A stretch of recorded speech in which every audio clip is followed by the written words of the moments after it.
73 साल के बाद एक बार फिर से रूस में भूकंप के तेज झटके देखे गए हैं 8.8।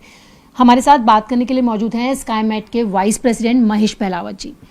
महेश जी, जिस तरीके से रशिया में 8.8 भूकंप के जो झटके महसूस किए गए, सर बताया जा रहा है कि काफ़ी लंबे समय के बाद 1952 के बाद ये इतना बड़ा अर्थक्वेक आया है और ये बहुत रेयर होता है क्योंकि कई साल कह सकते हो आपके 40-50 साल में 30-35 साल में एक बार इस तरह का आता है जो 8 या 8.8 या 9 के आसपास का होता है। बहुत ज़्यादा कह सकते हैं कि रेयर है ये। तो इस तरह का अर्थक्वेक कम आता है और जब आता है तो काफ़ी ज़्यादा नुकसान देता है। खास करके अगर यही लैंड के ऊपर आया होता तो बहुत ज़्यादा डेवास्टेशन होता, लेकिन क्योंकि समुद्र के अंदर है, शैलो हाइट थी, इसकी डेप्थ जो है 19 किलोमीटर थी, 120 किलोमीटर कोस्ट से साउथ ईस्ट में था, तो इससे भी खतरा काफ़ी ज़्यादा हो सकता था। लेकिन गनीमत है कि 4 मीटर 5 मीटर की ही लहरें उठी हैं अभी तक। और जो सुनामी की वार्निंग तो साउंड कर दी गई है कई जगह पर, जैसे जापान में और यूएस में भी कर दी है, कैलिफोर्निया वगैरह, वाशिंगटन वगैरह में, और चाइल में, इक्वाडोर में, और रशिया में तो है ही। बिल्कुल सर, जिस तरीके से सुनामी की वार्निंग अलर्ट कर दी गई, ये भी बताया जा रहा है कि जापान में तो लोग टेरेस पर भी चढ़ गए वहाँ। जी अभी क्योंकि ये वहाँ से थोड़ा दूर था तो क्या होता है कि जैसे जैसे वेव जब जाती हैं तो उसमें समय लगता है। और आजकल क्या सेंसर लगे हुए हैं जगह जगह पर पूरे ग्लोबल एरियाज़ में, और जहाँ पर ज़्यादा चांसेज हैं वहाँ ज़्यादा सेंसर लगे हुए हैं। वो जैसे ही सुनामी हिट होती है या कोई अर्थक्वेक आता है तो वो लगातार, अगर है या नहीं है तो भी वो लगातार डेटा भेजते रहते हैं कि कितनी हाइट पर जो वेव चल रही है और क्या इसकी स्पीड है, कितनी तेज़ी से जा रही है।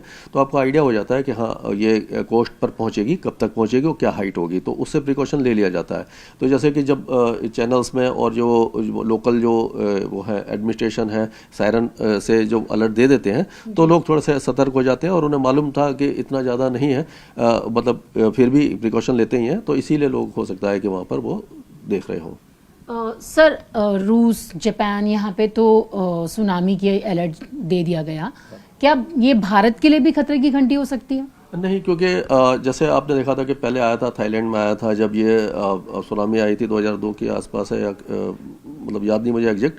तो उस समय अंडमान और निकोबार द्वीप समूह के साथ साथ जो आपका ये विवेकानंद रॉक है वहाँ तक, और जो तमिलनाडु के कई इलाकों में सुनामी आई थी और काफ़ी ज़्यादा नुकसान हुआ था, खास करके अंडमान और निकोबार में।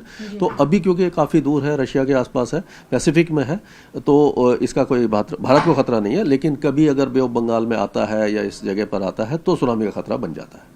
सर एक सवाल और है कि ये तो काफ़ी ज़्यादा तीव्र अर्थक्वेक था 8.8, लेकिन अगर हम भारत की बात भी करें तो पिछले दिनों में कई बार हल्के फुल्के जो भूकंप के झटके हैं वो महसूस किए गए हैं, और यहाँ तक कि 1-2 दिन के बाद ही। तो सर इस तरीके की स्थिति क्यों बन रही है? देखिए, ये क्या होता है कि अलग अलग टेक्टोनिक प्लेट्स हैं। जो इंडिया में है वो हिंदुकुश से लेकर के अरुणाचल प्रदेश तक है, वो टेक्टोनिक प्लेट है। इंडियन प्लेट और यूरेशियन प्लेट का आपस में जोड़ है, तो वहाँ पर ज़्यादा आता है। और एक अरेबिया प्लेट है, और जो इंडियन प्लेट है उसका जोड़ है जो कच्छ में है, यानी गुजरात वगैरह में, जो पहले अंजार में आया था, तो वहाँ पर भी ज़्यादा खतरा है। सेस्मिक जोन 5 में आता है, और जो तराई का इलाका है वो भी सेस्मिक जोन 5 में आता है। और दिल्ली के आसपास जो है कोई बहुत बड़ी ऐसा जोड़ नहीं है।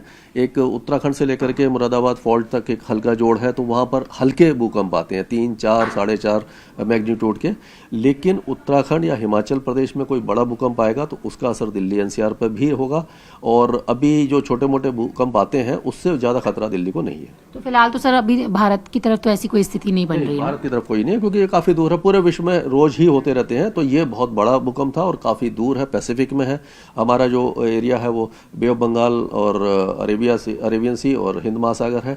अगर इस जगह पर कोई आता है तो सुनामी अलर्ट पहले ही जारी कर दिया जाएगा। और आजकल टेक्नोलॉजी काफ़ी अच्छी हो गई है, पहले से ही आपको पता लग जाता है, 3-4 घंटे का समय मिल जाता है, क्योंकि वेव्स को कोस्ट पर पहुंचने में टाइम मिलता है। तो एडमिनिस्ट्रेशन सतर्क हो जाता है और जान माल की सुरक्षा काफ़ी हद तक की जा सकती है। अच्छा सर, एक छोटा सा सवाल और है कि जब आपने कहा कि पहले से ही अलर्ट मिल जाता है, और जब अगर ऐसी स्थिति बन रही हो तो ऐसे में क्या प्रिकॉशन लोगों को करने चाहिए? देखिए, ये यूजुअली क्या है कि जहाँ पर भी जो ये ऐसे प्रॉन है, जो एरिया खास करके जापान है और ये जो रशिया है, जो पैसिफिक है, जहाँ पर ये रिंग ऑफ फायर है जो पैसिफिक में है, वहाँ सबसे ज़्यादा भूकंप और वल्केनिक इरप्शन होते हैं।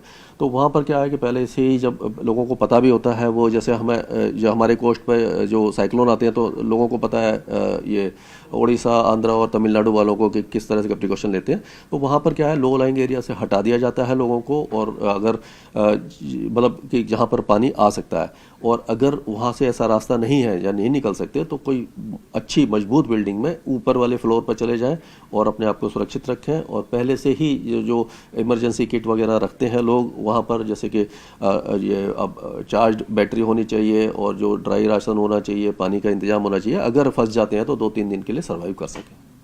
तो आपने देखा, ये थे हमारे साथ बात करने के लिए स्काईमेट के वाइस प्रेसिडेंट महेश पहलावत, जो कि बता रहे थे कि जिस तरीके से रशिया में 8.8 का भूकंप देखा गया, फिलहाल भारत पर इसका कोई असर अभी नहीं देखा जा रहा है।